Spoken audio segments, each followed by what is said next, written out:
continuous supply of service. What happens in this case? Continuous supply of service.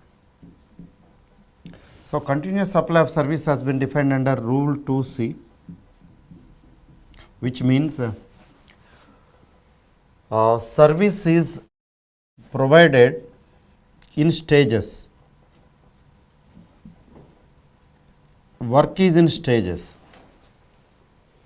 It may be continuous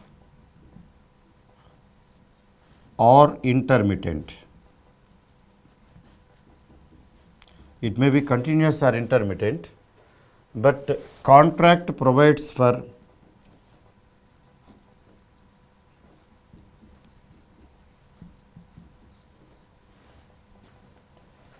stage-wise payment.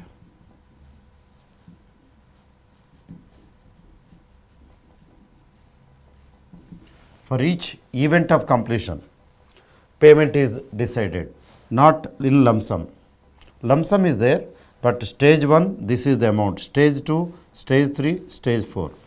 So, in 4 stages, for each stage or completion of each event, amount is fixed. So, in such a case, what happens? So, continuous supply of service means it is in stages. It may be continuous or intermittent. What is the difference between continuous or intermittent? Take for example, koi construction service.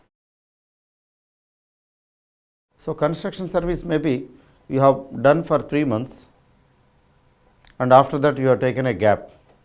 After a gap of 6 months or 1 year you have started. It is something like intermittent service.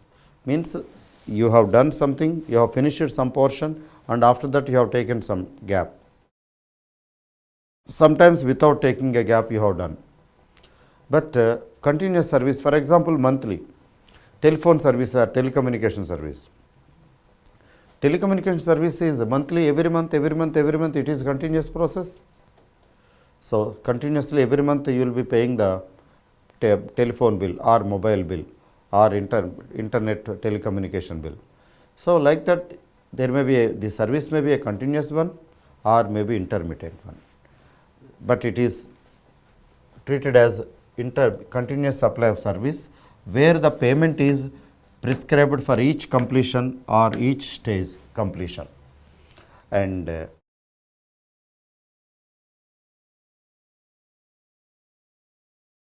important thing, this is very important, it should be stage wise. It may be periodical, payment may be periodical. Say this payment may be periodical, it may be periodical or from time to time.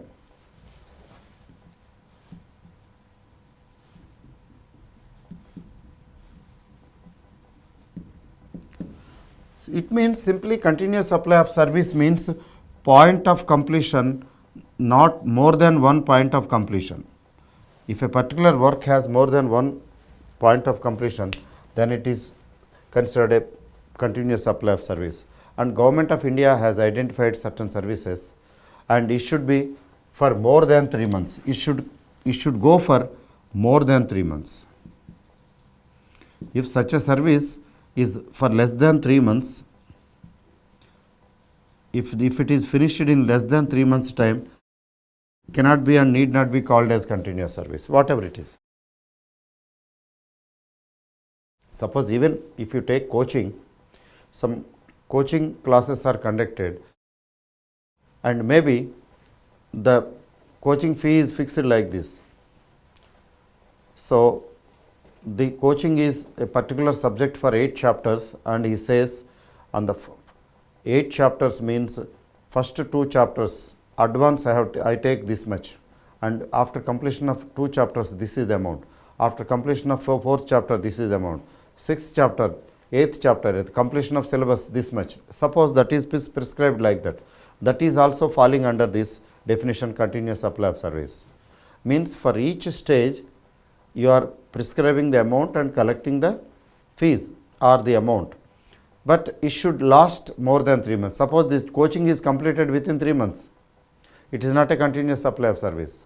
even though it is done that way. So, it should be more than 3 months, and for each stage of completion the amount is fixed, should be fixed, and in that case it is called continuous supply of service. What happens in the case of continuous supply of service? Let us see, and before that let us also see, as per Rule 2C, Government of India has identified certain services as continuous supply of services. For example, it has already specified that telecommunication services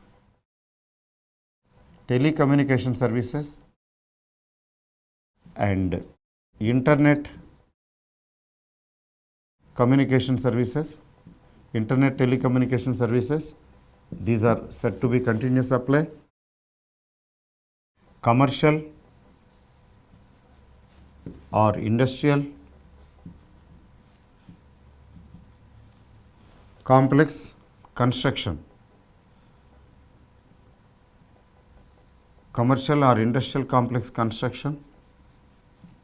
Obviously, construction services will be more than 3 months, and it is almost payments would be like that only. So, or residential complexes,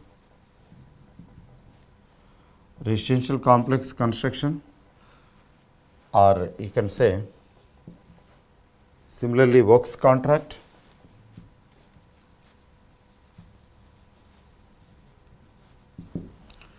Government of India has already identified them, and these are automatically considered as continuous supply of services. Automatically. For others, the definition, it has to be applied. For example, coaching. I am talking about coaching. It should last more than 3 months, and stage wise payment of fees should be prescribed, and on completion of this much of syllabus, this is payable. On completion of this much of syllabus, this is payable, and third stage, fourth stage, like that. It is a case of continuous supply of service. So, this is a case of continuous supply of service. Let us take an example. Construction service.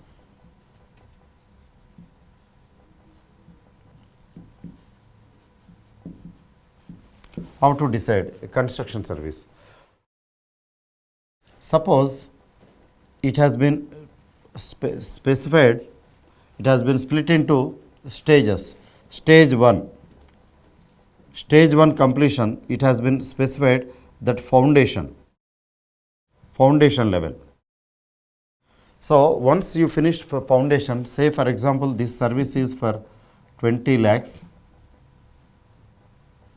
this work is worth 20 lakhs. At foundation level, you will be getting 20%, okay, out of 20 lakhs. And stage 2,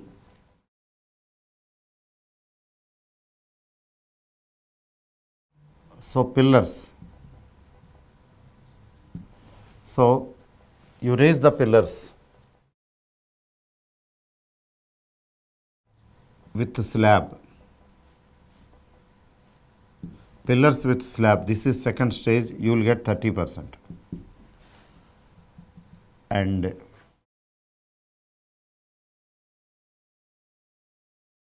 stage 3,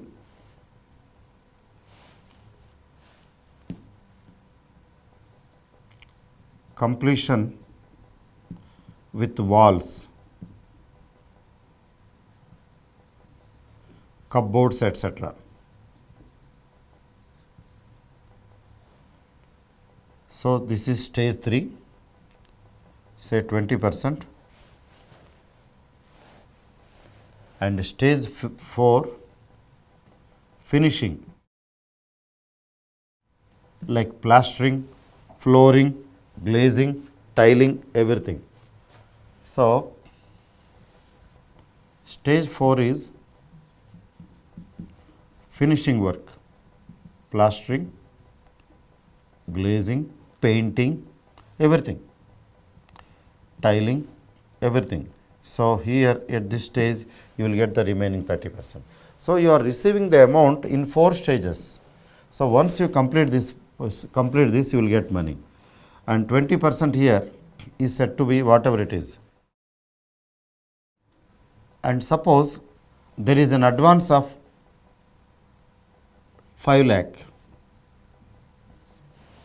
So, immediately the moment you receive the amount, service tax liability arises, and for the rest of 15 lakhs, 20% here, 30% here, 20% and 30% the tax liability arises. Once you finish this, you have to pay 20% of 15 lakhs. Then for stage 2, once you finish this process, the tax liability of 30% of the remaining 15 lakhs arises.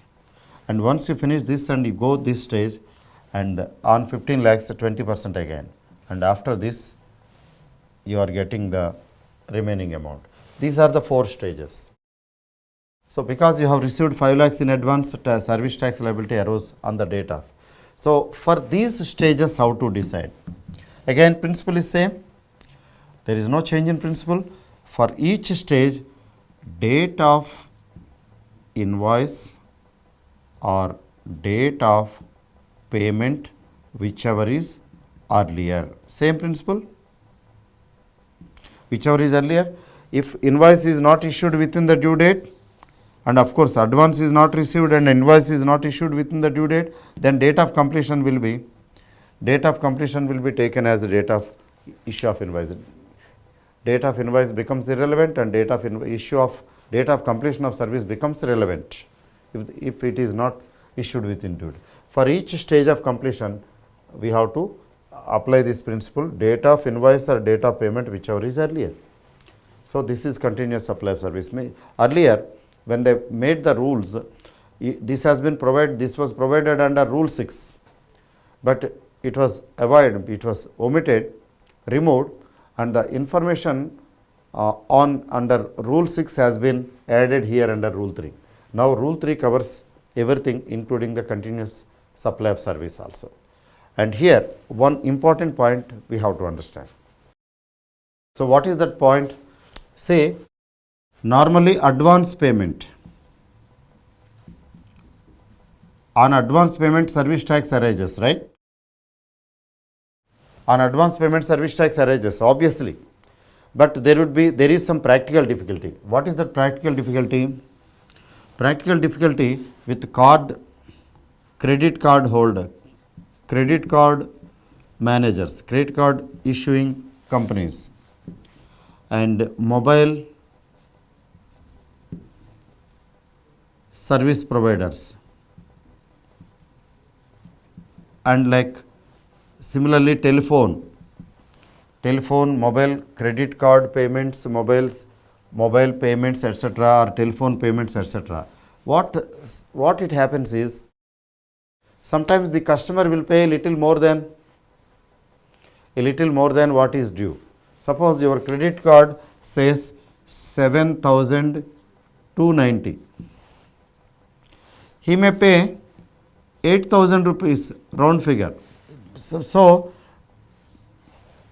710 has gone as advance, or he may pay 7,200, round figure, 300, or 7,500, round figure.